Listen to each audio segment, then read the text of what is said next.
Morning, guys. So it's Thursday, January 23rd again. I was looking right at the calendar when I said the 23rd instead of the 22nd yesterday. I was literally looking right at the calendar. And I didn't want to scrap the whole video just because I had a brain fart, which I have 10 or 12 times a day. I didn't mention this either.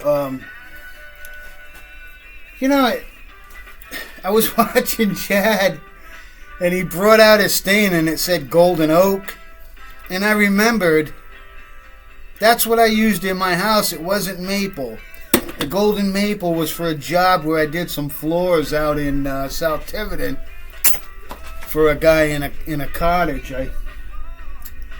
We went in and we hand sanded everything because they were antique pine floors, and he didn't want to cut them with a machine. So we went in with hand vibrator sanders and just took all the clear off the top that somebody had applied and used tung oil. So, in fact, I'm surprised he's not calling me up because I told him he had to do it again in about 10 years, and that's about what it was. And I did that. Alright, so, watching my own video, I noticed that the corners turned down. So I'm going to nip the corner off, and I'm going to put a 1/2 inch hem. Let me get my tool real quick.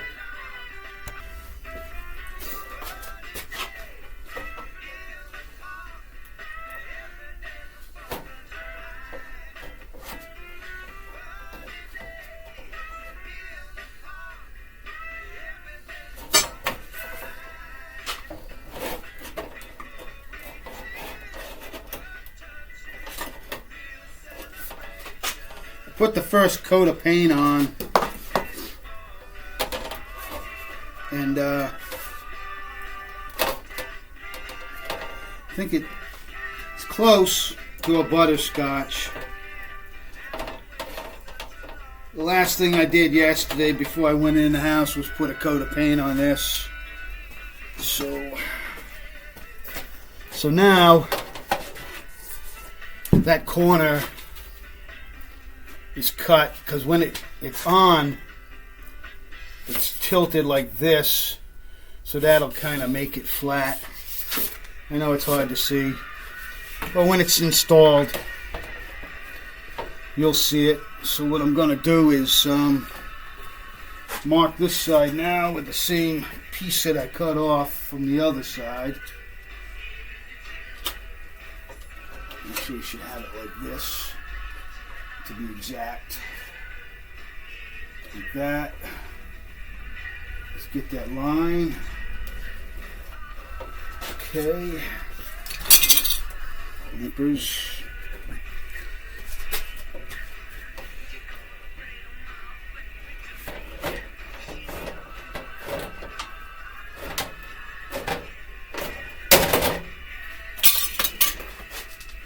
These tools have to make it easy, they have a 1/4, 1/2, 3/4, and 1 inch mark already on the tool. And I know I made a 1/2 inch, so you can just install it until the 1/2 inch lines up. And there you go. Run that under. Okay.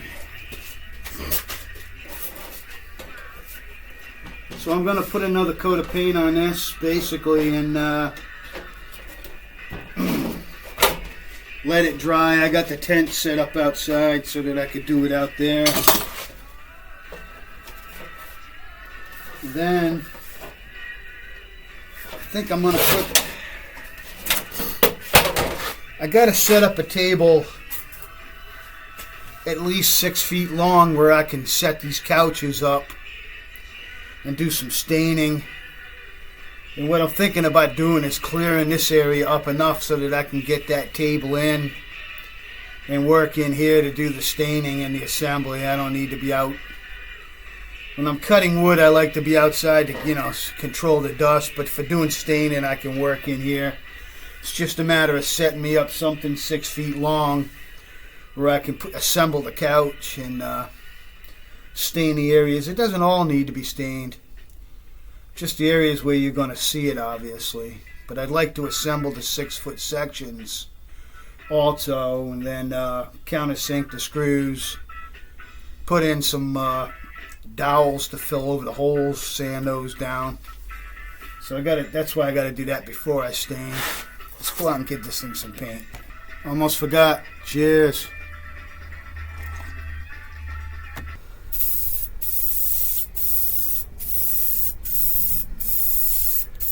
Really cold. Paint's not really flashing at all. It's almost just staying liquid, so I'm just doing light coats.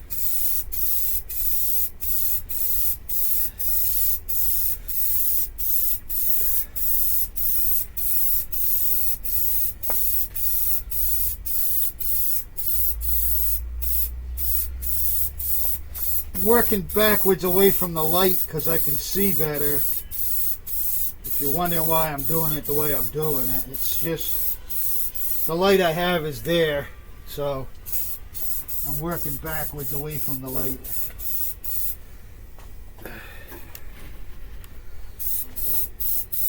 It's running over here a little bit on the end. So I just kind of get it good and wet and just let it run down and puddle at the bottom so I don't have a run. It won't matter if it's a little thick at the bottom. Looks pretty good though. I think I got everything.